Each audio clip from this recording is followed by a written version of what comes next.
Primero que nada, quiero dejar muy claro que esta curación no es para todos, ya que tienes que cuestionar tus creencias más arraigadas y tienes que estar dispuesto a hacer un cambio significativo en tu vida. Frecuentemente me preguntan, ¿qué tengo que hacer para dejar de sentir dolor? Y yo les digo, antes de hacer algo, tienes que deshacer creencias arraigadas que te están perjudicando, creencias que están impidiendo que tengas una sanación completa. En nuestra cultura tenemos muy arraigada la creencia de que las hernias discales son las que nos están produciendo el dolor. Pero, ¿por qué tenemos esta creencia si los estudios dicen todo lo contrario? El doctor Sarno observó un estudio en el que si agarrabas, por ejemplo, a 100 personas, al 65% de esas personas se le iba a detectar lo que es ya sea una hernia discal o estenosis espinal sin dolor. Y por si fuera poco, recientemente se hizo un estudio en el que participaron investigadores especializados de Estados Unidos, de España, de Bélgica, de Francia, de Suiza y de otros países. ¿Cuál fue la conclusión? Llegaron a la conclusión de que hasta el 70% de las personas que son aparentemente sanas y que no tienen ningún tipo de dolor presentan ya sea una protusión o una hernia discal. Entonces te preguntarás, si la hernia discal no es la que me está provocando el dolor, ¿qué es lo que me está generando el dolor? Y la respuesta es el efecto nocebo. Pero para entender qué es el efecto nocebo, primero tenemos que entender qué es el efecto placebo, que es lo contrario.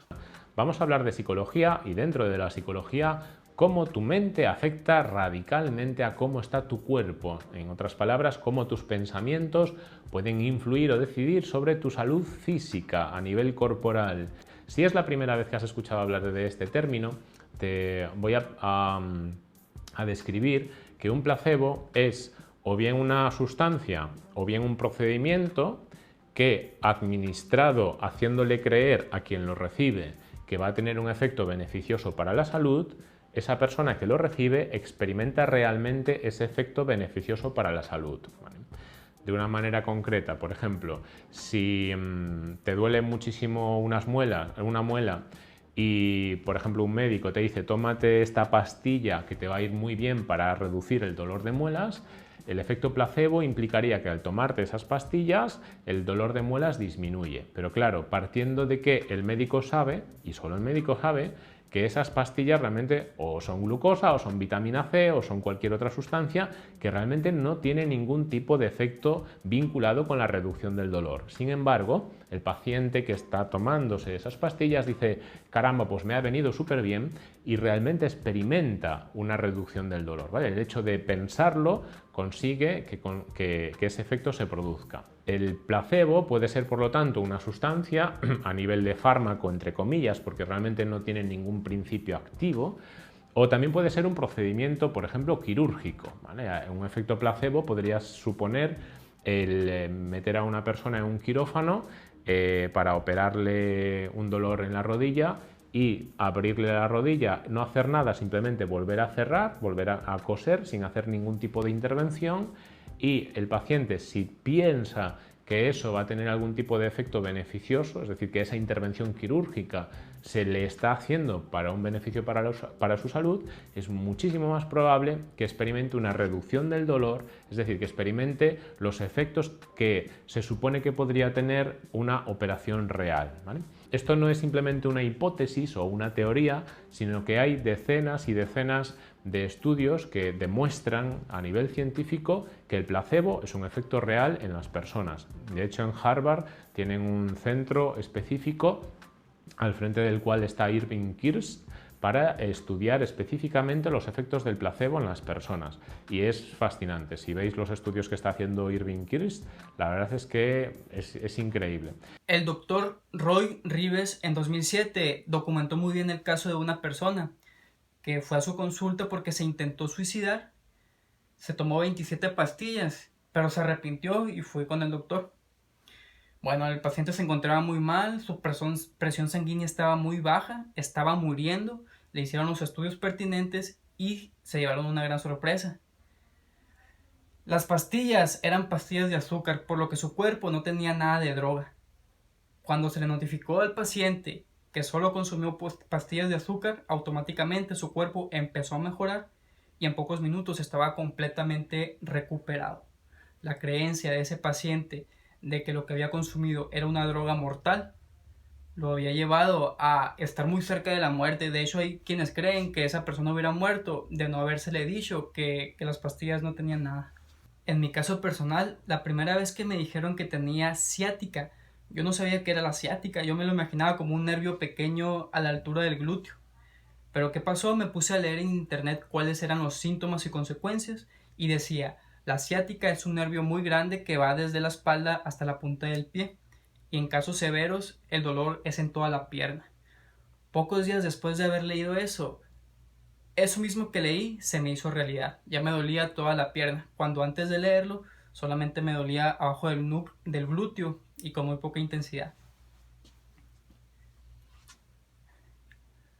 Tiempo después fui con otro doctor y este me dijo que tenía un problema en las vértebras. Yo no sabía que tenía un problema en las vértebras. Me puse a investigar cuáles eran las consecuencias y al poco tiempo empecé a tener los síntomas. Me dolía la zona de las vértebras con una intensidad como nunca antes. Entonces, la conclusión es que cada diagnóstico erróneo que te diga tu médico va a aumentar considerablemente el dolor. Eso lo explica muy bien el doctor Osanich en su libro La gran farsa del dolor. De hecho, te voy a poner un fragmento del único video en español, traducido al español, que puedes encontrar sobre él. Dr. Sarno said it's the most painful thing he'd ever seen in clinical medicine. When we have a back pain, it can knock us to the floor, as most people well know. Foot pain, hand pain, yes. And then you get this imaging, and there's something there. There's always something there, whether it's, a bone spur or a herniation or something like that. But these people heal anyway. And so he learned clinically, it's not coming from the physical body. He basically turned the medical paradigm upside down on its head. And of course, he wasn't liked by many doctors, but he helped to heal millions of people around the world, which is one of the reasons I got my book translated into Spanish, because I wanted to take this message to the Spanish-speaking world. It works virtually every single time.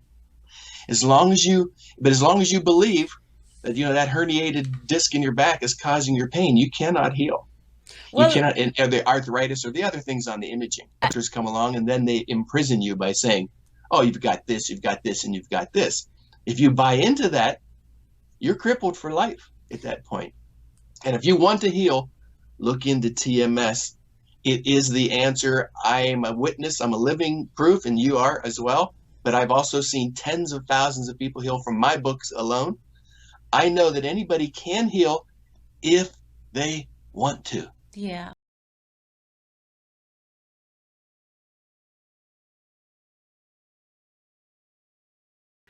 Y yo no estoy diciendo que el dolor sea imaginario, es un dolor muy real, solamente que iniciado por la mente. En el siguiente video voy a explicar qué es el SMT, por qué te da el dolor, qué es lo que pasa internamente y cuáles son los tipos de personas que son más propensas a desarrollar este padecimiento. El efecto nocebo es tan poderoso que puede dejar a una persona postrada en la cama de por vida. Es muy fuerte. Todo depende de la creencia que tengas. Es decir, tu cerebro siempre va a buscar una coherencia entre lo que piensas y entre la realidad. De tal manera que si tú piensas que eres una persona enfermiza, naturalmente tu cerebro va a producir cambios bioquímicos en tu cuerpo para cumplir esa expectativa que tienes de ti mismo. Y yo estoy consciente que cambiar una creencia es muy complicado, sobre todo si tienes 10 o 20 años pensando que tu dolor de espalda es a causa de una hernia o es a causa de un problema estructural. Hay personas que creen que les duele la espalda por una patada que le dieron jugando fútbol hace 10 años, ¿no? He conocido casos de personas que me dicen, a mí me duele la espalda cuando llueve. Otras me dicen, a mí me duele cuando hace frío. Otras, a mí me duele nada más cuando hace mucho calor. Entonces son creencias que de alguna manera vamos desarrollando y nos están impidiendo llegar a una sanación completa. Por eso, el empezar a cambiar las creencias es una de las claves principales en la recuperación. Sin embargo, hay personas, se podría decir, muy aferradas a sus creencias, que no abren la mente y nunca se cuestionan nada. O sea, lo que yo pienso es lo que es y punto. Bueno, por esa gente no se puede hacer nada. Esa es una recuperación que va a depender exclusivamente de ti. Es decir, Tú puedes ir con el mejor médico, con más conocimiento sobre SMT, sobre el efecto nocebo, etcétera, etcétera. Pero si tú no estás dispuesto a hacer un cambio en tu vida, si tú no estás dispuesto a cuestionar tus creencias, vamos, no hay manera de que mejores. Es un tratamiento que depende de ti. Generalmente nos gusta lo fácil, ¿no? Preferiríamos que nos tomemos una pastilla y ¡pum!, se vayan los dolores. Y siempre buscamos las cosas fáciles, pero en esta ocasión vas a tener que esforzarte en leer libros. Tienes que entender muy bien cuál es el concepto del SMT y vas a tener que tener mucha valentía para llevar a cabo las recomendaciones. Esto va a requerir mucho compromiso, pero si tú estás dispuesto a pagar el precio, yo te aseguro que tu vida no volverá a ser la misma.